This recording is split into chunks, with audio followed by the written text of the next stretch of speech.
Hello and welcome into this week's ARCA Menard Series Rewind show right here on Racing News Now. As always, I'm your host, Garth Allen. Thank you once again for joining me today. If this is your first time catching a Racing News Now video, we are in our hashtag Race to 1K. If you haven't already, please go down below, hit that subscribe button for me. It is free to do.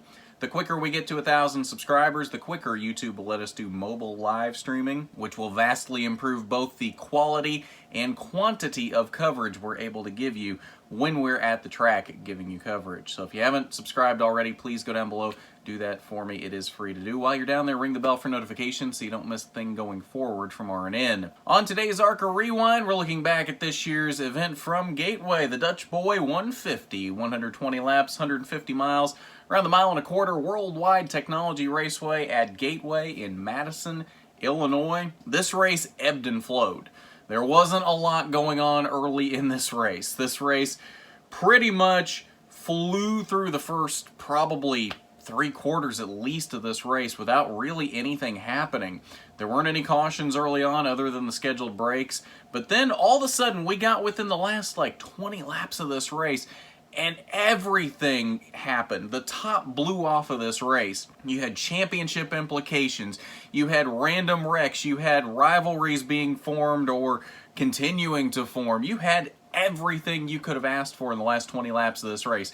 You just had to suffer through the first 100 laps or so to get to that point. So let's take a look at your caution report for this race. 4 caution flags for a total of 15 laps. First 2, of course, were the scheduled breaks at lap 41 and 81. Again, nothing really happened in that first 100 laps. And then all of a sudden, everything blew up in the final 20 laps. Lap 103, Michael Self gets run a bit high in turns 1 and 2 by Max McLaughlin and just loses it off of turn 2. Very uncharacteristic spin for Michael Self. He was very disappointed with himself on the radio. Very out of character for Michael Self. Just spun it off of turn 2. Ended up nosing it into the inside wall. Heavy damage on the nose of that 25 car after this wreck, and it really ruined his day. Started from the pole, didn't really have a race-winning car, but I think definitely at the very worst had a top 5 car in this race, and this really threw a wrench in that. He came into this race only 15 points ahead of his championship contender, Brett Holmes, and this obviously was not going to help that situation. Only other caution came at lap 111 when Haley Deegan spun in turn 1. That was the only other caution for an incident, but it really set up a very exciting end to this race. We had drivers coming out of the woodwork at the end of this race. When all these wrecks started happening, you had drivers taking advantage of these restarts and getting much higher in the field than they previously were in this race. Only 2 drivers spent time out front in this race. As we mentioned, Michael Self started from the pole. He led the first 11 laps in this race, but after that it was all Ty Gibbs. Ty Gibbs led 109 laps of the 120 laps on his way to the victory. His second win in a row at Gateway. Remember, he won this race last year for his first career ARCA win. Has now come full circle for his 4th win of 2020, and what a dominating win this was. There were points when it looked like some other drivers could challenge him in this race. Chandler Smith, Sam Mayer, even Michael Self at one point looked like he might have something for Ty Gibbs, but he was able to hold them all off, and this was just a Ty Gibbs type of day. I kept waiting for that point where he was going to give this race up. There's been a lot of races, especially this season, where Ty has absolutely dominated the race, and for one reason or another has ended up giving the race up late in the race. Luckily for Ty, he was able to finish this one off, and this was not one of those races that just slipped away from him at the end of the race. He was able to finish this one off and put together a very impressive victory at Gateway. Chandler Smith came home in the 2nd position. I was a bit surprised by this after seeing his practice speeds, 11th fastest in practice, but that was definitely not indicative of the speed he had in this car today. Ran top 5 all day long. At points looked like he might be able to contend with Ty, but a very solid 2nd place finish for Chandler Smith. Sam Mayer late in this race had a shot at the win. Ty crowded him just a bit off of turn 2 and ended up putting Sam in the wall just a bit. If he even touched the wall, he may not have actually gotten contact with the wall, but he came very close to it. Had to back out of it because Ty had crowded him so much off of turn 2. You can't really assign blame to anyone in this situation. It was in the waning laps of the race going for the win. As long as nobody outright wrecks, I don't have an issue with it because it's just hard racing for the win. Sure, if you're Sam Mayer, you're not going to be happy with this, and I'm sure he he wasn't happy with this move from Ty Gibbs, but at the same time, it's one of those things where you're just racing for the win late in the race, and as long as you keep it pretty clean, that's the important part. Max McLaughlin rebounded from a 15th place starting spot in this race because this race was started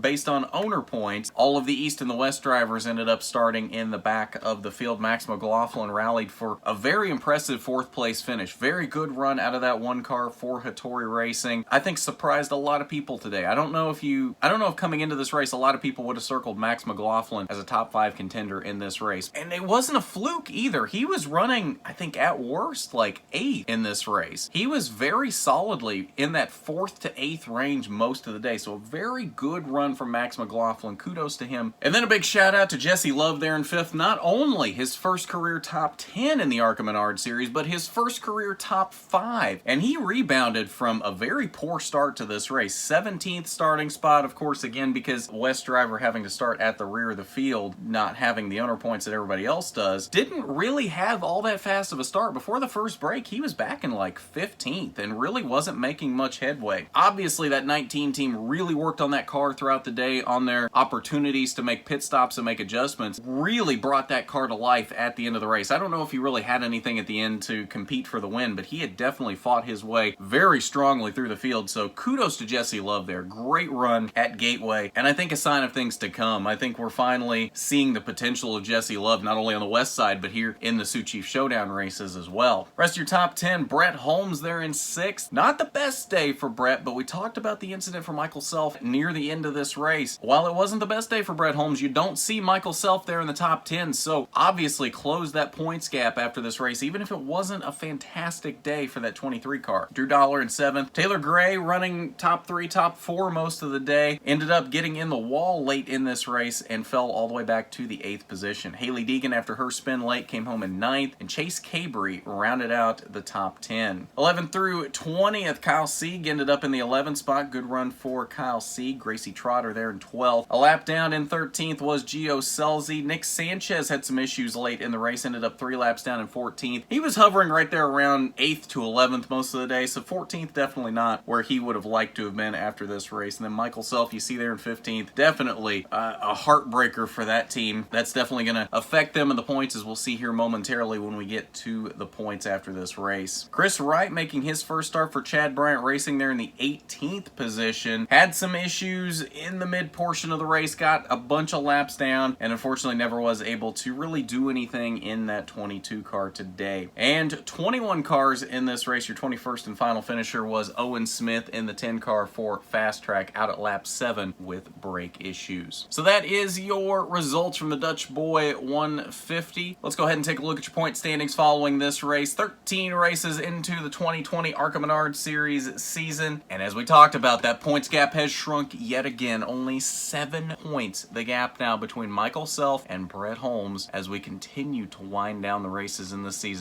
We're under 2 months left until the end of this season. October 16th is the Kansas race this year, so we're under 2 months. We're about a month and a half from the end of this 2020 ARCA Menard Series season. Right now, we still have 5 races remaining on the schedule. We're still adding and deleting races right now to the remainder of the schedule, so who knows if 5 races is what we have left, or if there could be another 1 or 2 added in there. Who knows? They were still adding and deleting races this week from both the East and the main ARCA schedule, so we may have 5 races left, we may have 7 races left. Who knows? That being said, we are getting very close to the end of this season, and it's only a 7-point gap between Michael Self and Brett Holmes. The sad thing for the 25 team is this gap didn't have to be this small leaving this race. In fact, Michael Self was outrunning Brett Holmes, I believe, the whole day. I don't believe there was ever a point until Self's wreck that Brett Holmes was in front of Michael Self in this race. So this was going to be a good points day for Michael Self. He was going to extend that lead even more, and then unfortunately tragedy struck. That gap has now shrunk back to a 7-point gap. Drew Dollar has moved back up into the 3rd position over Haley Deegan, now 49 points out of the lead. Haley Deegan there in 4th, 51 points back. Thad Moffitt now has missed his first race of the season, did not show up in Gateway, and is now 122 points back there in the 5th position. Ty Gibbs, with his 4 wins, has moved all the way up to the 6th position in points and has only run 9 races this year. He's missed a total of 4 races, and he's still 6th 6th in points. That is an impressive season for the driver of that 18 car. But that's your point standings following Gateway, and I believe that'll do it for us on this ARCA Rewind show. Next ARCA race will be ARCA's return to the I-44 Speedway in Lebanon, Missouri. That'll be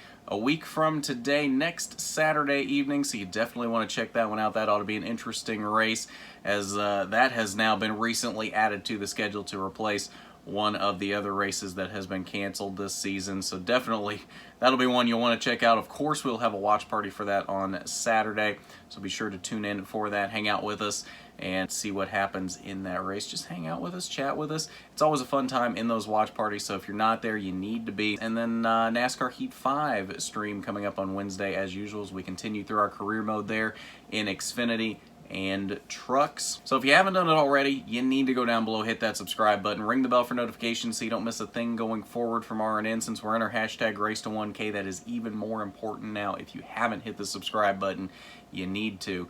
While you're down there, hit that big thumbs up button for me if you like the video. It is much appreciated when you do. And as always, I want to give a big shout out to our Patreon supporters, President Gambit and Regional Manager William Holmes. Thank you as always for your support of RNN. It is greatly appreciated. If you want to be a patron for RNN, the link is down below in the description, patreon.com/racingnewsnow. It is not required by any means, but it is greatly appreciated if you want to support RNN in that way. But I think that's going to do it for this ARCA Rewind. So as always, I'm Garth Allen for Racing News Now.